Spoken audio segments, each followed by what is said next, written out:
తిరుపతిలో labour department joint commissioner మూడే భానునాయక్ ఇళ్లపై ఏకకాలంలో ఏసీబీ దాడులు నిర్వహించింది. అక్రమాస్తులు కూడబెట్టారన్న ఆరోపణలతో ఏసీబీ అధికారులు 9 ప్రాంతాల్లో సోదాలు నిర్వహిస్తున్నారు. ప్రస్తుతం కర్నూలులో పనిచేస్తున్న భానునాయక్ తిరుపతిలోని ఆయన నివాసంతో పాటు కర్నూలు, మదనపల్లి, రాయచోటిలో ఏసీబీ బృందాలు తనిఖీలు చేపట్టాయి.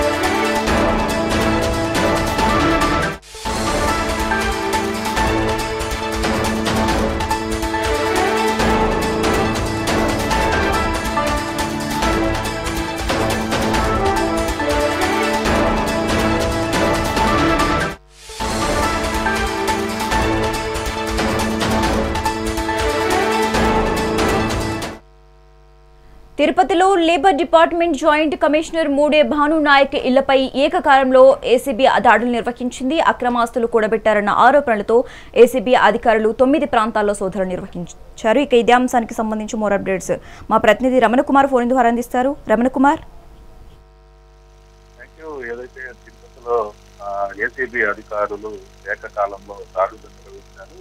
లేబర్ డిపార్ట్మెంట్ లో జాయింట్ కమిషనర్ గా పనిచేస్తున్న మూడే భానునాయక్ ఇంట్లో కూడా ఏసీబీ అధికారులు దాడులు నిర్వహించారు. తెల్లవారి నుంచి కూడా ఏసీబీ అధికారులు ఆయనకి సంబంధించిన 9 ప్రాంతాలలో, అంటే ఆయన తిరుపతిలో పనిచేసి ఇక్కడ నుంచి కర్నూలు ట్రాన్స్ఫర్ అయ్యారు. అక్కడ కర్నూలు, అలాగే మదనపల్లి, రాయచోట్లతో పాటు 9 ప్రాంతాలలో కూడా ఏసీబీ అధికారులు ఏకకాలంలో దాడులు నిర్వహిస్తున్నారు. ఈయన అక్రమాస్తులు కూడబెట్టారనే ఆరోపణలు రావడం, అలాగే అక్రమంగా సంపాదించారనే పూర్తి సమాచారంతోనే ఏసీబీ అధికారులు దాడులు నిర్వహించారు. విమల కుమారి ఆధ్వర్యంలో కూడా ఈ ఏసీబీ దాడులు జరుగుతున్న పరిస్థితి అయితే ఉంది.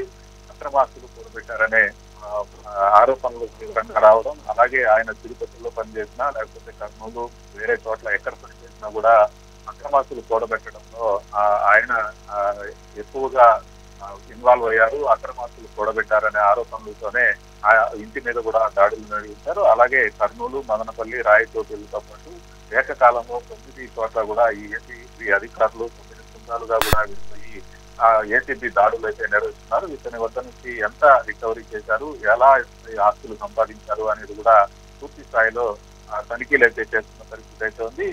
భారీ మొత్తంలోనే ఆస్తులు కూడబెట్టారనే రావడంతోనే ఈ రోజు ఏసీబీ అధికారులు రైడ్ చేసిన పరిస్థితి. తిరుపతిలో కేశవాయనగుంటలో ఆయన నివాసం ఉండే ప్రాంతాల్లో కూడా ఏసీబీ అధికారులు దాడులు నిర్వహించారు.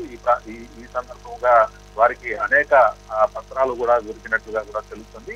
వీటన్నిటికీ ఎంత మొత్తంలో అతని దగ్గర నిల్వలు ఉన్నాయి, అలాగే బంగారు కావచ్చు, మిగిలినవి ఏవైనా సరే అన్ని కూడా లెక్క కట్టి తర్వాత మీడియాకు వివరించే పరిస్థితులు అయితే ఉన్నాయి. మొత్తం మీద తిరుపతిలో ఏసీబీ దాడులతో కూడా అధికారులు మున్సిపల్ దీంట్లో కావచ్చు, లేకపోతే మరికొన్ని కార్యాలయాల్లో ఉన్న వారంతా కూడా అప్రమత్తమైనట్టుగా కూడా తెలుస్తుంది. ఏదైనా సరే అక్రమంగా సంపాదించిన ఆస్తులు ఉంటే మాత్రం ఖచ్చితంగా ఏసీబీ రైట్స్ ఎప్పుడు జరుగుతాయో తెలియదు కాబట్టి ఖచ్చితంగా ఈ విధంగా రైట్స్ కొనసాగే పరిస్థితి ఉంటుంది కాబట్టి అందరూ కూడా అలర్ట్ అయిన పరిస్థితి అయితే ఉంది. ప్రస్తుతానికి తిరుపతిలో ఏసీబీ అధికారులు ఈ 9 బృందాలుగా వెళ్ళిపోయి రైట్స్ అయితే చేస్తున్న పరిస్థితి అయితే ఉంది. మూడే నాయకు ఇళ్లపై కూడా ఈ దాడులు అయితే కొనసాగుతున్న పరిస్థితి. మరి కాసేపట్లో ఏవేమి వారి ఇంట్లో స్వాధీనం చేస్తున్నారనేది మీడియా ముఖంగా కూడా విమల కుమారి చెప్పే పరిస్థితులు అయితే